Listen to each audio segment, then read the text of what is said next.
주님 은혜 가운데 평안하셨습니까? 네. 이렇게 하울링이 생기는 것 같은데 오늘도 우리를 선히 인도하시는 주님의 은혜 가운데 평강과 감사함을 누릴 수 있는 거룩한 주일이 되었으면 좋겠습니다.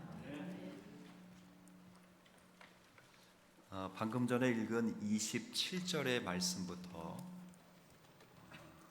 그리고 2장 전체까지에는 구원의 확신과 복음의 능력이 성도들의 삶에서 어떻게 표현되어 되는가 하는 것을 설명해 주고 있습니다. 구원의 확신의 은혜를 누리며 복음의 능력을 알고 있는 성도들의 삶에서 어떤 표징이 있어야 되는가 하는 것을 사도 바울께서 우리에게 세밀하게 가르쳐 주시는 그런 내용이 27절부터 2장까지 이어집니다. 그 27절 그 앞에 분 초반에는 그 핵심으로서 이렇게 되어 있죠. 오직 너희는 그리스도의 복음에 합당하게 생활하라라고 되어 있습니다. 여기서 오직이라고 하는 것은 강조 용법이고 우리의 삶에서 그리스도의 복음에 합당하게 생활하는 것, 이것이 복음의 능력이 우리의 삶 속에서 나타나고 증거되는 표식인 것입니다. 그래서 오늘은 이 본문 안에서만 그리스도의 복음이 합당하게 나타나고 그리스도의 복음에 합당하게 생활하는 것이 어떤 것인지를 생각해 보면서 우리가 이 말씀을 받도록 하겠습니다. 역순으로 한번 설명해 보지요. 생활하다라는 단어를 먼저 설명하면서 이 말의 의미가 무엇인지를 생각해 보았으면 좋겠습니다. 여기서 생활하다라는 단어는 우리는 이제 우리 성경에는 생활하다라는 말로 표현되어 있지만 원래 원문에는 생활하다라는 말이 아니고 사실은 시민답게 살라 혹은 정치하라라는 말로 되어 있습니다. 그러니까 그리스도의 복음에 합당하게 정치하라, 그리스도의 복음에 합당하게 살아가라, 시민답게 살아라 이렇게 말합니다. 이것은 과연 우리에게 무엇을 염두에 두는 표현일까? 바울 사도께서 일반인들이 사용하는 그런 수많은 표현들을 제쳐두고 왜 시민답게 살아라, 정치하라 라는 표현을 사용했던 것인가? 그럴 때는 여기에는 이 표현이 빌립보 사람들이 갖는 독특한 의미가 있기 때문에 그렇습니다. 빌립보 도시는 지금 로마에 속해 있는 도시입니다.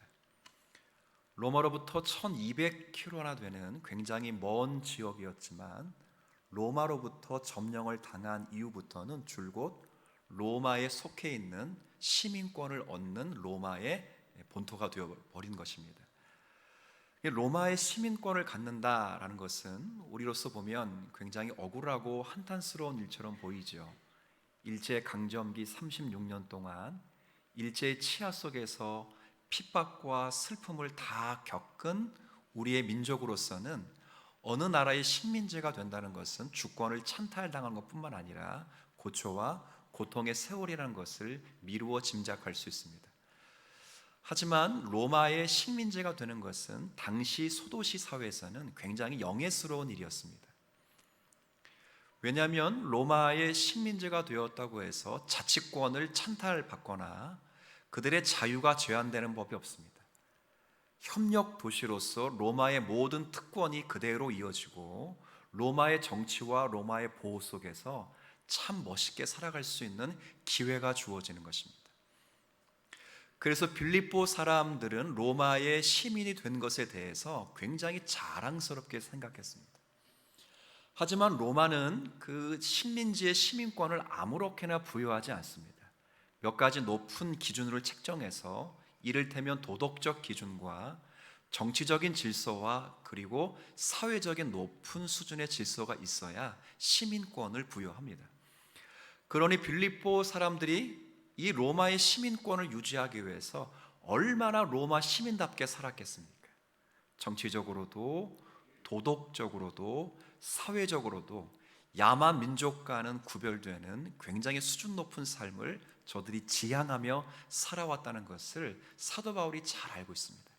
그것을 염두에 두었기 때문에 단순히 살라라는 표현을 쓰지 않고 시민으로서 살라라는 표현을 사용한 것입니다.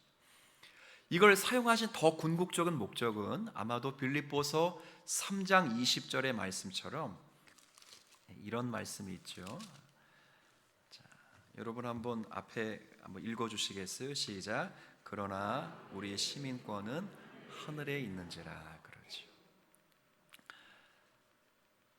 빌립보에 사는 신앙인들이 사실 우리의 시민권이 하늘에 있다는 것을 분명히 해두기 위해서 이런 표현을 쓰는 것입니다. 마치 빌립보 시민들이 땅은 빌립보 영토에 살고 있지만 그들의 시민권은 본토 로마 것이기에 로마의 시민처럼 살아가기 위해서 애쓰고 분투하는 것처럼 우리도 살아가는 삶의 영토는 부천이고 대한민국이고 이 소사동 소 일대지만 그러나 우리의 시민권은 본토인 영원한 하늘나라에 있기 때문에 여기서 하늘나라 천국 백성처럼 살아가야 된다 하는 것을 염두에 두어서 쓴 표현입니다. 그렇게 생활하라 그 말입니다. 우리 사랑하는 주의 백성들이 부천에 살고 시흥에 살고 어디에 사는 것은 관계없습니다. 그러나 거기서 시민으로서 살아갈 때 바울 사도의 논리처럼 우리는 하늘나라의 시민권을 가진 자답게 거기에 영주권을 딴 사람도 아니고요. 거기에 비자를 딴 사람도 아니고 그 나라에 뭘 가지고 있다고요? 시민권을 가진 자답게 여기서 하늘나라 백성의 시민답게 살아라 하는 것을 강조하기 위해서 살라라는 표현을 쓰지 않고 정치하라, 시민답게 살라라는 표현을 일부러 채용한 것입니다.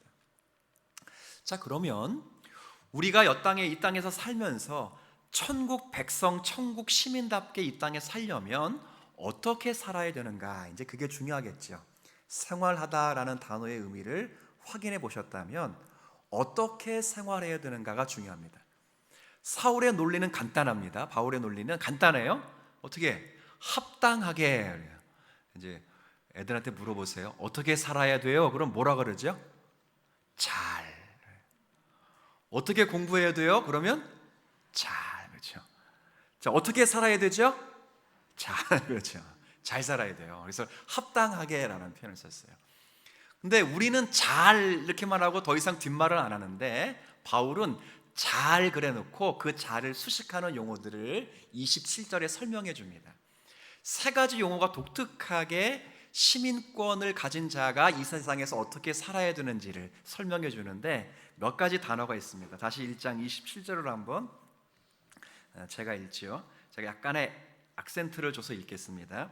오직 너희는 그리스도의 복음에 합당하게 생활하라. 이는 내가 너희에게 가보나 떠나 있으나 너희가 한 마음으로 서로 한 뜻으로 복음의 신앙을 위하여 협력하는 것과, 제가 지금 세 가지 단어에 악센트를 줬어요. 뭐에서 줬죠? 한 마음, 또 한 뜻, 협력. 예, 감사합니다. 그래도 제가 발음을 잘한 거죠? 네. 이 세 단어를 잘 주목하셔요. 우리가 천국 시민으로 이 부천 소사동에서 시민답게 살려면 준법 정신이 투철해서 대한민국 헌법을 준수하는 것도 중요하겠지만 영적인 의미에서 훨씬 중요한 것은 천국 시민답게 살아가는 것인데 어떻게? 애들에게 질문을 하면 뭐라고 대답한다고요? 잘. 그 잘을 설명해 주는 거예요. 세 단어로 한 마음, 한 뜻, 협력. 요 세 가지예요. 그러면 한 마음, 한 뜻, 협력이 뭔가? 그럴 때 이것도 제가 그냥 의미적 용어를 설명해 주면서 설명하면 조금 더 이해가 잘 되어서 원래 헬라어 본뜻을 가지고 설명해 드리려고 합니다. 제가 헬라어를 잘하지 못합니다. 읽지도 못합니다, 솔직히. 그런데 제가 설명해 드리는 건 여러분이 좀 잘 이해할 수 있도록 제가 설명해 드리는 거예요. 한 마음이라고 하는 것은 함께 하다라는 뜻이에요. 뭐 하다고요? 공동체를 이루다 하는 거예요. 공동체를. 그러니까 한 마음은 지금 장소에 함께 모여 있는 게 한 마음이라는 뜻이에요. 함께 모였어요. 제가 예전에 고등학교 때 체육대회를 하면 가끔 기마전이라는 싸움을 했어요. 기마전. 혹시 알고 계세요? 군대에서도 하죠. 군대에서도 했었어요. 근데 군에서 하든 고등학생 때 하든 방식은 똑같아요. 일단 체격이 좋은 한 사람이 센터에 탁 서면 양쪽에 어깨 양옆에 중심으로 해서 서로 비슷한 체구를 가진 사람이 딱 서요. 그래서 중앙에 센터에 있는 사람 어깨를 교차해서 잡아요. 그죠? 그리고 마지막 호리호리하고 좀 이렇게 날렵한 사람이 그 위에 말로 딱 타요. 그래서 상대방의 기말을 먼저 무너뜨리면 그 싸움은 이기는 싸움이에요. 맞아요? 자, 그럴 때 기마전을 하기 위해서 딱 스크럼이 이루어질 때, 딱 이렇게 딱 뭉쳐질 때, 그걸 한 마음이라고 해요. 한 마음. 오늘 예배하기 위해서 11시 예배 딱 같은 장소에 모였어요. 이걸 한 마음이라고 그래요. 자, 그 다음에 한 마음으로라고만 말하지 않고 그 다음 동사 액센트를 제가 어디다 줬지요? 한 뜻. 자, 모였어요. 이제 모이면 그 다음 중요한 게 뭐냐면 한 뜻이 중요해요. 이건 같은 정신이라는 단어예요. 같은 정신. 자, 이게 굉장히 중요합니다. 오늘 신학자가 이야기하는 그 내용을 제가 들으면서 굉장히 재밌게 들었던 그 이야기 가운데 하나가 뭐냐면 공동체를 설명하는데 공동체가 뭐냐 이걸 설명할 때 이렇게 설명했어요. 같은 장소에 모여있기 때문에 공동체가 아니라 공동체다워야 공동체다. 말이 맞아요, 틀려요? 그죠? 한 마음으로 같이 뭉쳤어요. 그렇다고 해서 공동체가 아니라 공동체가 되려면 공동체다워야 돼요. 우리 오늘 읽었던 두 번째 악센트 단어처럼 한 마음으로 함께 했다면 그 다음 한 뜻 같은 정신이 있어야 돼요. 예를 들어 고린도전서 11장에 보면 주의 만찬의 교제가 나와요. 먹는 교제가 나오는데 이 먹는 교제를 통해서 예수님이 사도 말씀하신 성찬의 교리를 바울이 설명하는 내용이 나와요. 근데 그 설명하는 내용 전에 만찬을 하는데 이게 저녁에 예배를 드렸던 모양이에요. 근데 저녁에 예배를 드리니까 만찬을 준비해 놓고 예배를 드리는데 두 부류의 사람이 생기는 거예요. 한 부류의 사람은 생활이 좀 넉넉하고 여유로워서 일찍 예배 초소에 나왔어요.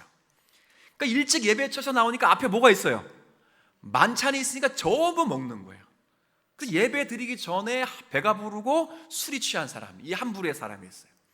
근데 또 한 부류의 사람은 여유롭고 생활이 넉넉하지 못하다 보니까 하루 종일 일을 하다 오는 거예요. 좀 늦게 왔겠죠. 그러니까 늦게 오니까 먼저 여유롭고 생활이 넉넉한 사람이 다 먹어버리니까 먹을 게 탁 떨어졌어요.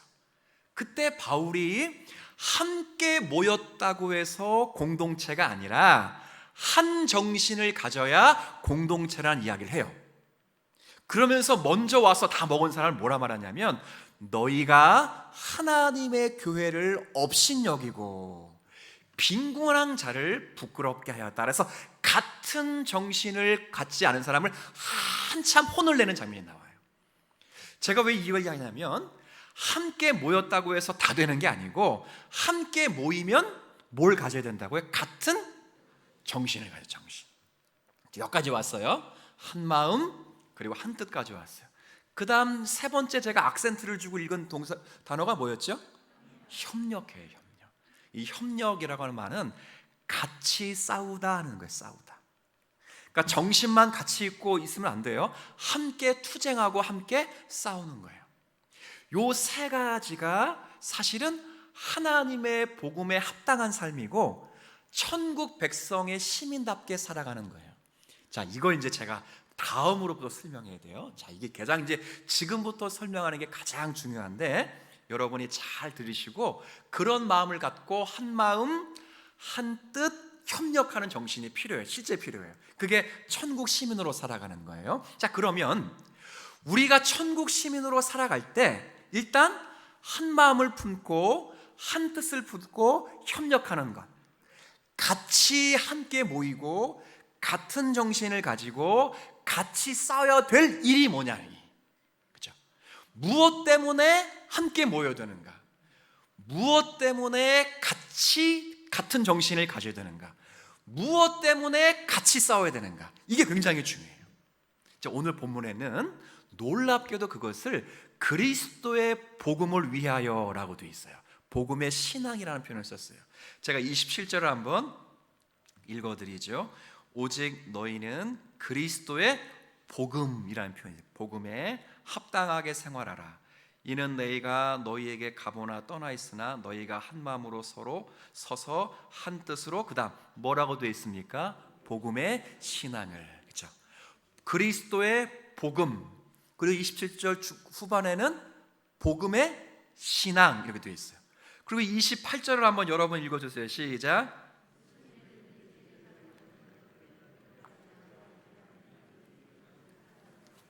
이것이 그들에게는 너에게는 구원의 증거니 이는 하나님으로부터 난 것이라. 아멘. 여기 28절에 보면 대적자들이 있다 이런 표현이 있죠. 그러니까 이 말은 빌립보 교회 성도들에게 이미 빌립보 교회 거짓 교사들이 침투해 있다는 거예요. 그래서 거짓 교사들로부터 전해진 다른 복음을 다 무너뜨리고 바른 그리스도의 복음을 위하여 함께 모이고 같은 정신을 가지고 같이 마지막엔 뭐까지 해야 된다고요? 싸우기까지 하라는 거예요. 이게 천국 백성이 살아가야 되는 삶의 자세이며 사실은 그리스도의 복음에 합당하게 생활하는 거예요. 이게 오늘 우리에게 이야기를 하는 거예요. 사실 초대교회에는 사실 수많은 이단들이 많았습니다. 빌립보 교회에 이미 들어온 이단들로 말할 것 같으면 크게 두 가지 분파가 이단이 있었어요. 하나는 유대적 율법주의자적 사람들이 들어왔어요. 이게 무슨 말이냐면 좀 말이 어려운데 빌립보서 3장 2절에 보면 개들 혹은 행악자들 혹은 몸을 상하게 하는 자들이라는 표현이 있어요. 그리고 3장 18절에는 그리스도의 십자가를 원수로 만드는 자들 이런 표현이 있어요. 이게 어떤 사람들이냐면 할례와 율법을 지키라고 하는 사람들이에요. 할례를 몸에 행하듯이 할례를 행한 자들인데 이 사람들이 누구냐면 예수를 믿으면 구원받는 것은 맞는데 예수를 믿어 구원을 받은 다음에는 그 구원을 완성하려면 뭘 지켜야 된다고요? 율법을 지켜야 된다는 거예요. 할례를 받아야 되고 절기를 지켜야 되고 구약의 전통 예법을 지켜야 된다고 막 교회에서 가르치는 거예요. 그렇죠? 예수님도 봐봐 전통을 지켰다라고 말하면서 계속 이야기를 하니까 초대교회 성도들이 흔들린 거예요. 흔들린 거. 우리도 마찬가지죠. 옛날에 어떤 종파가 그랬어요. 예수를 믿어서 구원받지만 방언을 못하면 구원받은 것이 이렇게 말했어요. 이렇게. 근데 그럴 때 우리가 어떻게 해야 되느니까 함께 모여서 그렇죠? 같은 정신 그것에 대한 신앙적 복음의 내용이 무엇인지를 같이 공유하고 마지막에는 함께 뭐 해야 되면 돼요? 싸우는 게 필요한 거예요. 또 빌립보 교회에는 이런 율법주의자만 있었던 것이 아니라 영지주의가 많았어요. 영지주의라는 것은 예수님의 인성을 부인하는 거예요. 그러니까 예수님은 하나님이신 것은 맞는데 예수님은 사람으로 오신 분이 아니다. 사람의 몸을 잠깐 빌린 것이 뿐이지 예수라는 청년이 30살 때 세례 요한으로부터 세례 받을 때 성자 하나님이 예수의 청년의 몸에 임한 것인지 하나님이 진짜 육신의 몸을 입고 오신 것은 아니다. 왜? 그 당시는 철학 사상 때문에 영은 선하고 육은 악하다는 마음이 있었어요. 그러니까 선하신 하나님이 어떻게 이 썩어질 몸에 들어올 수 있느냐? 그럴 수 없다. 그러니까 하나님이 성자 하나님은 예수의 몸을 빌린 것 뿐이지 예수라는 분으로 오신 건 아니라는 그럴듯한 이단이 들어왔어요. 그때 빌립보 교회 성도들에게 사도 바울이 이야기를 한 거예요. 결론부터 확인해 보십시다. 만약에 초대교회가 그 진리의 싸움에서 졌다면 지금 이렇게 기독교가 번성할 수 있었을까요? 없었을까요? 없었죠. 그 싸움에서 끊임없이 싸우고 분투하고 사실은 승리했기 때문에 지금의 기독교가 있었던 거예요. 제가 왜 이 이야기를 드리냐면 지금의 교회 안에서 싸움들을 잘 보세요. 교회의 싸움이 복음 때문에 싸웁니까? 교회의 싸움은 대부분 쪽파, 양파, 대파 싸우죠. 그죠? 파를 나눠요. 뭐 A파, B파, C파. 목사파는 없어도 돼요. 이꼴 저꼴 보기 싫으면 그리스도파. 좋은 게 아니야. 이 그리스도파가 지금 제가 말하는 이 의도는 이파 저파도 들어가기 싫다 해서 만든 파가 또 그리스도파야. 이게 전부 그래요. 전부. 지금 교회 안에서 싸워지는 싸움의 대다수가 사실은 나 저놈 때문에 혹은 마음의 욕망. 우리가 지난주에 야고보서 말씀을 매일 읽으면서 4장을 읽을 때 교회 안에 다툼이 일어난 그 핵심은 사람들의 뭐라고 돼 있어? 기억하세요? 욕심, 욕망 때문에 욕망. 그러니까 우리의 지금의 현주소의 싸움은 사도 바울이 초대교회에 싸우라고 말하는 싸움과 많이 질적으로 영적으로 다르다는 것을 먼저 확인할 수 있어야 돼요. 그렇죠? 사실 사도 바울이 지금 빌립보 교회 성도에게 말하는 그 싸움은 이런 싸움이 아니에요. 복음의 신앙을 수호하는 싸움이에요. 이 복음의 그리스도의 십자가의 복음 앞에, 기치 앞에 모두가 모이고 그리스도의 복음을 편만하게 이해하고 같은 정신을 가지고 대적들을 대항하여 뭐 한다고요? 싸우는 거예요. 싸우는 거. 이게 천국 시민답게 싸우는 거예요. 뭐 니파 내파 싸워서 뭐 나는 뭐 무슨 파, 이 싸움이 아니라고. 윤리적인 싸움이 아니에요. 노골적으로 말하면 신학적인 싸움이며 영적인 싸움이에요. 그러니까 이 싸움을 회복해야 돼요. 많은 분 가운데 이런 생각을 해요. 목사님, 그러면 지금은 그런 싸움 별로 안 하니까 싸울 일이 없어서 그런 거 아닙니까? 네, 그렇죠. 싸울 일이 없어서 그럴까? 그렇지 않아요. 옛날에만 이던이 있었습니까? 지금도 있습니까? 지금도 많아요. 제가 지금부터 하는 이야기를 잘 들으세요. 언젠간 이야기해 드리고 싶었었는데 오늘 이제 이야기를 드리면 이 이야기를 그냥 듣고 그냥 한번 생각해 보시면서 우리가 어떤 정신과 싸워야 된다 하는 것을 제가 이제 뭐 하나님의 교회 뭐 신천지 이야기 아니라 시대의 사조와 관계돼서 이야기를 드릴게요. 지금의 시대에는 종교다원주의라고 말합니다. 들어보셨어요? 네, 이제 이해가 되시면 지금부터는 계속 끄덕끄덕 해주시면 돼요. 이해가 안 되면 이해가 안 된다고 하면 돼. 그럼 제가 더 설명을 하면 되니까. 다원주의라는 것은 쉽게 설명하면 절대 진리가 없다는 거예요. 그럼 다원주의는 절대 진리가 없기 때문에 진리 자체가 없다는 것이냐? 그게 아니에요. 절대 진리는 없지만 모두가 다 뭐라고요? 진리예요, 진리. 그래서 모두에게 n분의 1씩 권위를 부여하는 방식, 이게 다원주의라는 방식이에요. 저랑 성씨가 같은 정치인이 이 다원주의를 정치에도 도입하는 것이 어떻게 했느냐 제안했어요. 얼마 전에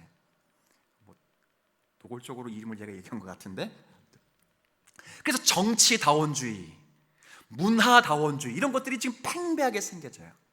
근데 지금 제가 말씀드리고 싶은 건 종교 다원주의예요. 그러니까 진리라는 것이 하나에게만 있지 않다는 거예요. 그렇죠? 근데 이 종교다원주의 자체를 제가 여러분에게 지금 설명드리려고 하는 것이 아니라 종교다원주의가 어떤 시대상에서 나왔는지를 좀 설명드리려고 해요. 그건 지금의 시대상은 포스트 모더니즘 시대예요. 이것도 한번 들어보셨어요? 네, 포스트라고 하는 것은 후에라는 거, 지나갔다는 뜻이에요. 모더니즘은 현대라는 뜻이에요. 그러니까 지금의 시대는 현대가 지나간 시대예요. 그러니까 포스트 모더니즘은 모더니즘을 몰아낸 시대예요. 몰아낸 시대. 그래서 포스트 모더니즘의 중요한 가치는 종교다원주의처럼 절대 권위를 인정하지 않아요. 절대 권위. 절대 권위를 인정하지 않아요. 모더니즘 시대까지는 절대 권위가 있었어요. 이 모더니즘의 절대 권위는 이성이었어요. 이성. 그래서 이성이어서 지금의 우리가 절대적으로 신뢰했던 과학과 신과학이 이 모더니즘 사이의 시대에서 나온 산유물이에요. 이게 신학 안에 들어오잖아요. 그러면 이성으로 성경을 판단하면 이해가 안 되는 것들이 많았기 때문에 자유주의 신학으로 연결되어 있어요. 지금도 약간 어렵지 않게 할 테니까 들어보세요. 뭐냐면 여러분이 한번 창세기 1, 2, 3장을 읽어보면 그 하와를 유혹하는 사는 대상이 누구였죠? 우린 사탄이라 그러지만 모양은 뭐였어요? 그 사람 생각하는 거예요. 이성주의에서, 그러니까 모더니즘 사회에서는 뭐가 절대 권위에 있다고요? 이성의 이성. 이성을 생각할 때 뱀이 어떻게 말을 하냐? 이거 가짜다. 그러니까 이건 신화라고 생각해요. 신화. 창세기 1, 2, 3장을 거부하는 거예요. 인간이 타락한 것은 맞지만 그런 방식으로 인간이 타락한 것은 아니다. 모더니즘 사회에는 이성이 권위가 됐기 때문에 그렇게 됐어요. 지금 그런 시대를 지나간 거예요, 이제요. 그러면 이 모더니즘 시대에는 뭘 죽이고 이 모더니즘을 안 들었냐? 이성을 권위에 세웠느냐? 그건 중세 시대에 오랜 시간 동안 권자에 있었던 신앙과 신념을 무너뜨렸어요. 모더니즘이 신앙을 무너뜨리고 이성을 진리로 세웠다고요. 교황주의자들이 신앙 가지고 자꾸 신비주의를 만드니까 신앙이 절대 진리가 아니고 이제는 이성이 절대 진리라고 말해요. 근데 그것도 다 지나갔어요. 포스트 모더니즘은 아까 그랬어요. 절대 진리가 있다고 없다고요? 없다고요. 없어서 진리가 없느냐? 그렇지 않고 모든 게 다 진리라는 거예요. 모더니즘에서 말했던 이성도 진리고 중세 오랫동안 기독교가 강조했던 신앙도 이제 뭐라고요? 진리예요. 다만 절대 진리라고 말하지 말라는 거예요. 그래서 모더니즘 시대 때는 기독교가 맨날 핍박받았어요. 맨날 말도 못 꺼냈어. 근데 포스트 모더니즘 시대 때는 기독교도 이제 우픈 이야기지만 진리로 인정받고 다 활동할 수 있어요. 근데 중요한 건 무슨 진리라고 말하지 말아라고요. 근데 놀랍게 기독교는 절대 진리라고 말해요, 안 해요? 말해요. 예수만 믿어야 구원받는다 말해요, 안 해요? 말해요. 그러니까 포스트 모더니즘에 이 기독교가 가시가 가시. 그래서 이 포스트 모더니즘에서 기독교를 무너뜨린다기보다는 그 교만함을 꺾기 위해서 가장 밀접하게 연결한 게 가족의 정의를 바꾸는 거예요. 여러분, 가족의 정의가 뭐지요? 가족의 1차적인 정의는 부부를 중심으로 하여 태어나는 자녀와 자손을 가리켜요. 뭘 중심으로? 부부. 자, 그럼 요건 한번 물어볼게요. 부부의 정의는 뭐죠? 부부의 정의. 부부의 정의. 이게 흔들리면 안 돼요. 이거 진짜 진리로 확실하게 하셔야 돼요. 부부의 정의는 결혼한 한 쌍의 남녀예요, 남녀. 자, 그러면 가족은 남녀로부터 시작되는 게 이게 일신 정의예요. 이걸 유독 주장하는 게 모든 종파 가운데 누구만이냐? 기독교예요. 이걸 바꾸는 거예요. 뭘로 바꾸냐? 인연으로 바꾸, 인연. 부부가 아니로 남녀가 아니로 뭘로 맺어진 부부? 인연으로 맺어. 가족도 부부가 중심으로 아니라 뭘로 맺어진? 인연으로 바꾸려고 해요. 지금 한국 사회가 지금 그거 하고 있어요. 인연으로 바꾸, 인연. 왜 그러느냐? 바꾸는 것 자체가 목적이 아니고 바꾸려고 할 때 벌 때까지 덤벼드는 집단이 누구라고요? 기독교. 그걸 타겟으로 하는 거예요. 기독교가 얼마나 오만한지를 지금 깨우치는 거예요. 그런데 우리가 여기서 깨달을 게 있어요. 포스트 모더니즘 시대라고 살아가면서 그래, 모두가 다 용납하고 사랑해야 되니까 우린 이런 시대 그러면 그것을 수용해주고 포용해주느냐? 그럴 때 그렇지 않아요. 우린 그럼에도 불구하고 그것에 대해서 된다 안 된다? 안 된다고 말해야 돼요.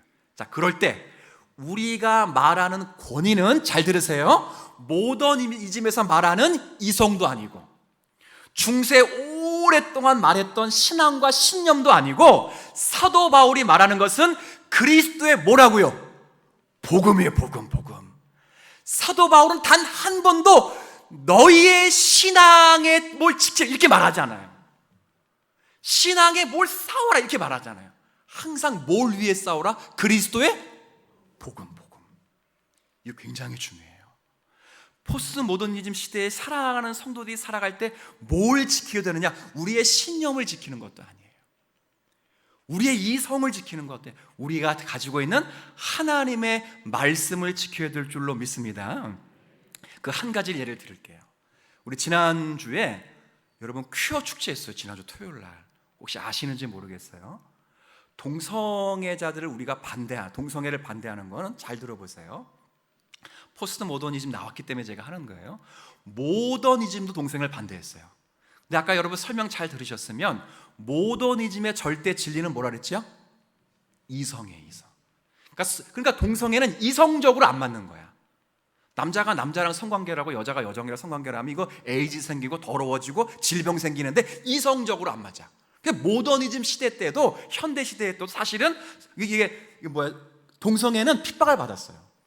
그러면 중세 오랜 시간 동안 신앙이 질릴 때는 모더니즘보다 더 큰 핍박을 아예 죽여버렸다고.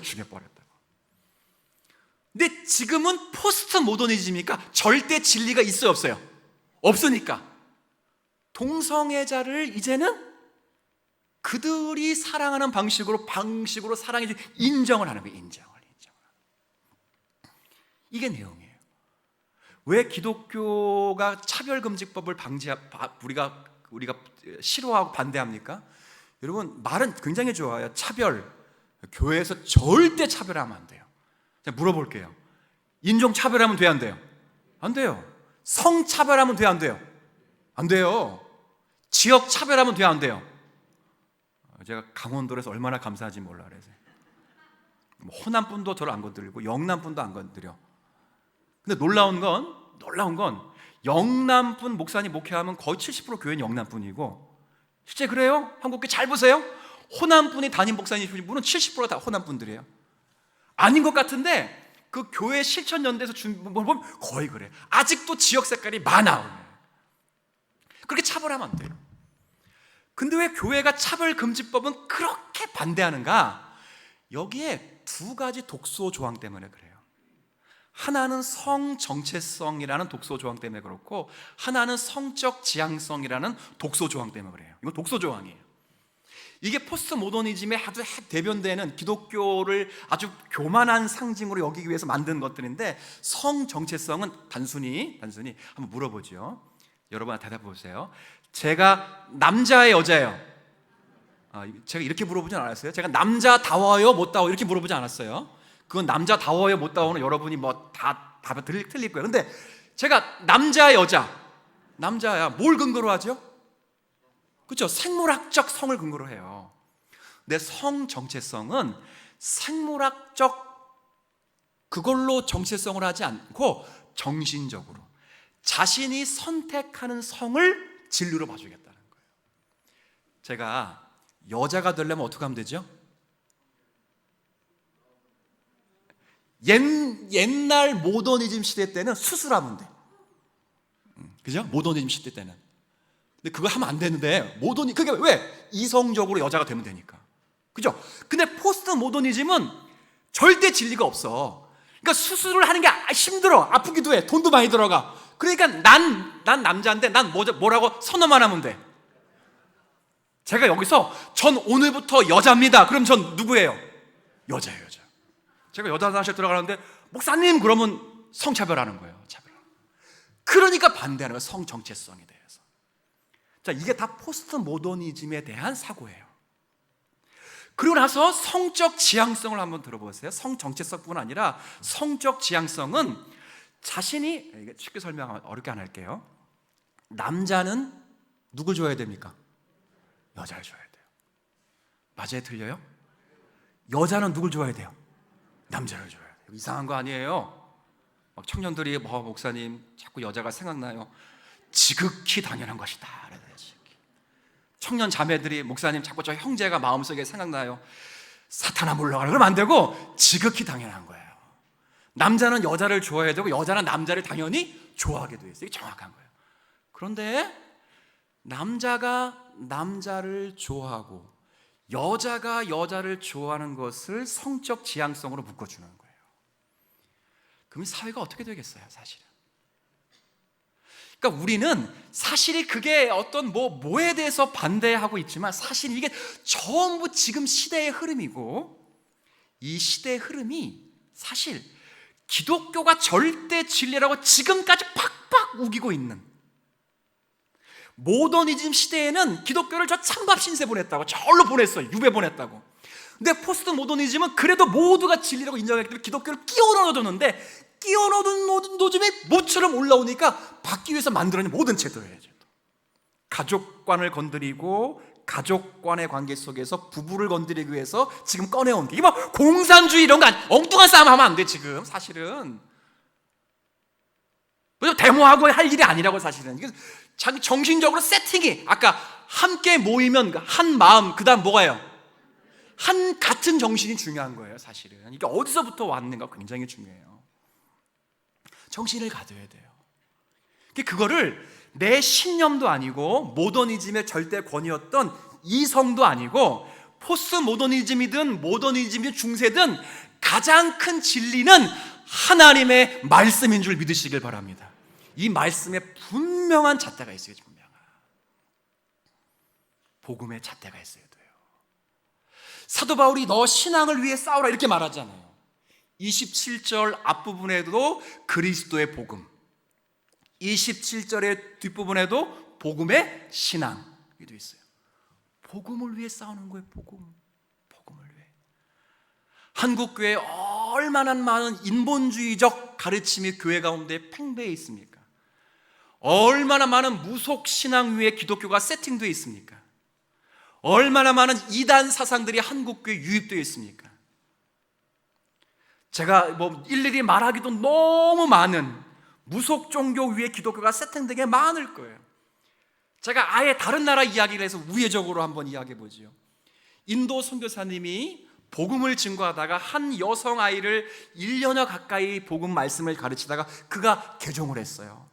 그 여자 소녀가 정말 예수님은 구원자이시고 정말 예수님이 가장 인생에 있어 소중한 보물이요 선물이란 사실을 깨달았어요. 그리고 선교사님의 말씀에 따라 이 가장 소중한 보물이신 그리스도를 반드시 누군가에게는 전해줘야 되는 걸 깨달았어요. 그가 자기가 생각할 때 가장 소중한 사람에게 그 그리스도를 전하기 위해서 전했는데 그 대상이 누구였을까요?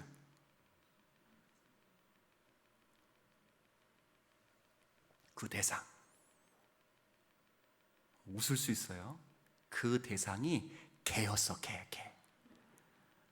근데 이게 굉장히 여러분이 웃을 일이잖아요. 웃을 일이 아니에요. 왜냐하면 인도의 문화는, 종교관은 윤회 사상이에요. 그러니까 지금 눈에 보이는 형, 오빠, 동생, 엄마, 아빠는 지금 언제든지 복음을 전할 수 있어요. 근데 여기 와 있는 이 개는 우리 할아버지일 수가 있어. 얼마 못 살아. 성인 개야. 그러니까 진짜 복음을 전하는 거야. 거다가고. 왜? 무슨 사상 때문에? 우리로선 상상이 안 되죠. 제가 이 이야기를 비꼬아서 하는 것은 우리 기독교가 그렇다니까.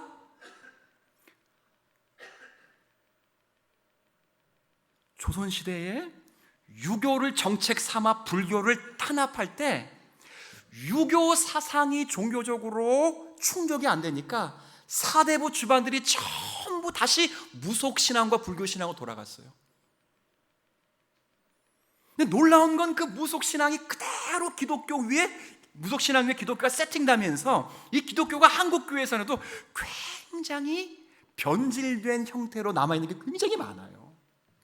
자, 이를 위해서 한 마음으로, 그 다음 중요한 건 한 뜻으로 해요.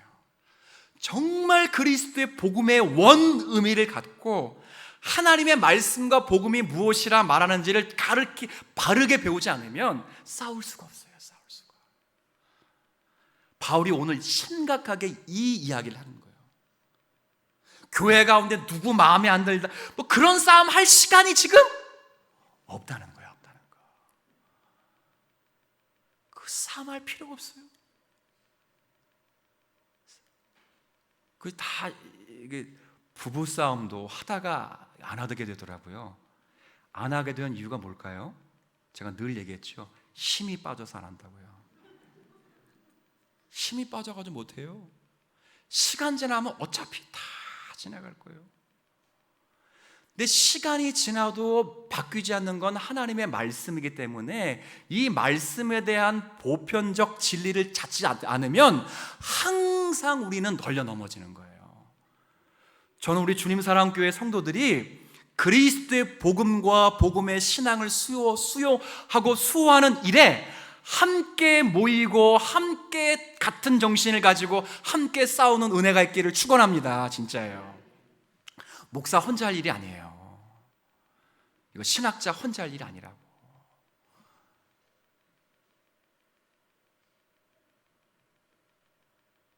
여러분이 정말 성경을 읽으셔야 돼요. 혹시 여러분 성경 읽는데 자꾸 졸렵다. 그건 은혜예요, 은혜. 그렇죠? 불경 읽다가 조는 것보다 성경 읽다가 조는 게 낫잖아, 그래도. 그 은혜예요, 괜찮아. 그거라도 읽으면 자야지 어떻게 잠이 안 오는데. 괜찮아요. 그런데 성경을 읽다가 혹시 졸리면 그때부터 울어보세요. 막 아파트 사야 되는데 못 사서 울지 말고, 서울대 못 보내서 울지 말고, 하나님의 말씀이 내 삶에 체계화되지 않는 것에 물어보세요. 뭐 그렇게 물어보신 적 있으세요? 예배 시간을 자꾸 방해하는 게 많아. 뭐 말씀도 안 들어와. 뭐 물어보셨어요? 한번 하나님 앞에. 제가 얘기 드렸잖아요. 다른 지역, 다른 교회에서는 우리 교회 성도들이 하나님 말씀을 정말 많이 알고 있다고 생각해요. 뭐 고개라도 끄덕끄덕 해주세요. 뭐 제가 믿을 수 있도록. 정말 말씀을 사랑하고 개혁파 신앙에 대해서 아주 그냥 준수한 성도들인 줄 알아요, 사실은. 믿거나 말거나. 역사 속에서 성경을 잘 보존해 온 개혁파 신앙을 정말 잘 수호해야 돼요. 여러분 이 일에 정말 함께 모여야 돼요. 함께. 은혜가 있기를 원합니다. 그리고 같은 정신을 가져야 돼요. 생각해 보세요. 김하전 아까 보세요. 팀은 짰어요. 근데 양옆에 중앙 센터의 어깨를 잡고 있는 두 분이 서로 사이가 안 좋다. 그럼 그 싸움 끝장나는 거예요. 상대편에 싸우기보다 지네끼리 싸워요. 사사하게 보세요. 같은 정신을 훼손시키니까 지네끼리 적군들이 싸워. 지네끼리 싸우다가 소멸되는 거예요. 이게 가장 추악한 싸움이에요. 함께 공동체로 모였다가 중요한 게 구역으로 모였다, 예배 때 모였다, 주님 사랑교회로 모였다가 아니라 모였으면 같은 뭘 가지라고요? 정신, 신학, 사상, 교리를 갖는 거예요. 교리. 사도신경으로 모든 교리가 다 설명되면 좋죠. 근데 그때는 됐어요. 그때는 세례받을 때 마태복음 16장 16절만 이용하면서 주는 그리스도 살아계신 하나님의 아들. 근데 세월이 지나면서 자꾸 이단들이 들어오니까 그거가 부족해서 신앙고백설이 자꾸 만들어진 거예요. 에큐메니컬 신앙고백부터 시작해가지고 지금 우리가 이야기하는 웨스리 신앙고백까지 다 만들어진 거예요. 그럼 모든 신앙의 진리의 총체 아래서 하나님의 말씀을 이해하고 살아가는 눈들이 필요한 거예요. 자, 여러분들이 이제 이거 하셔야 돼요. 이거 하기 위해서 같이 모이시고 같은 정신을 갖고 이해하고 배려해주는 거예요.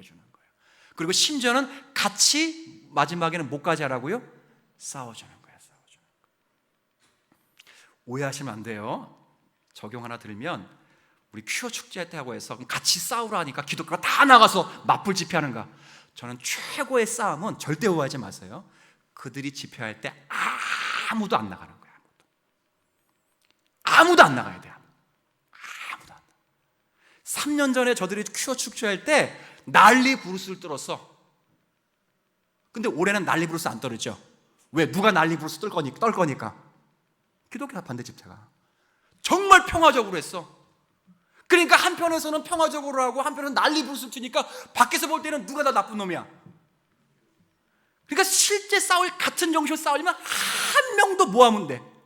안 나가면 돼. 안 나가고 그게 왜 하나님 말씀의 진리를 훼손한지를 충실히 배우면 되는 거예요. 충실히.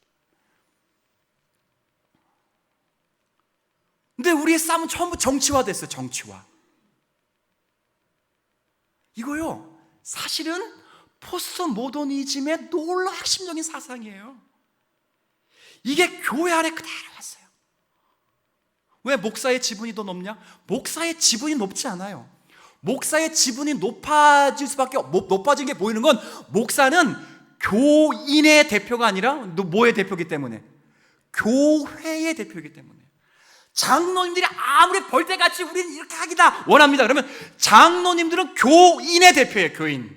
저분들은 교인의 뜻을 대변하신 분이에요. 그러나 저는 교인의 뜻을 대변하는 사람이 아니라 뭐의 대표라고요? 교회의 대표예요. 교회. 그 지분이 많은 것처럼 보이는 거예요. 근데 포스트 모더니즘은 그것까지 다 쫓겨나는 것도. 절대 진리가 어딨냐? 다 쪼개라. n분의 1로 하라. 민주주의 하라. 홍해바다 가를 때 민주주의 하면 갈라집니까? 안 갈라집니까? 안 갈라져요. 할 말이 많어. 그래도 12시가 어느새 넘어갔어요 지금.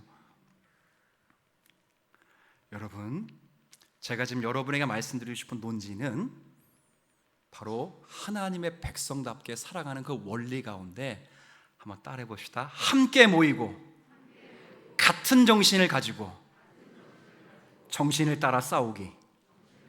이거예요.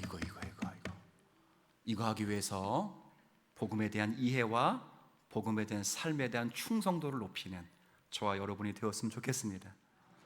하나님,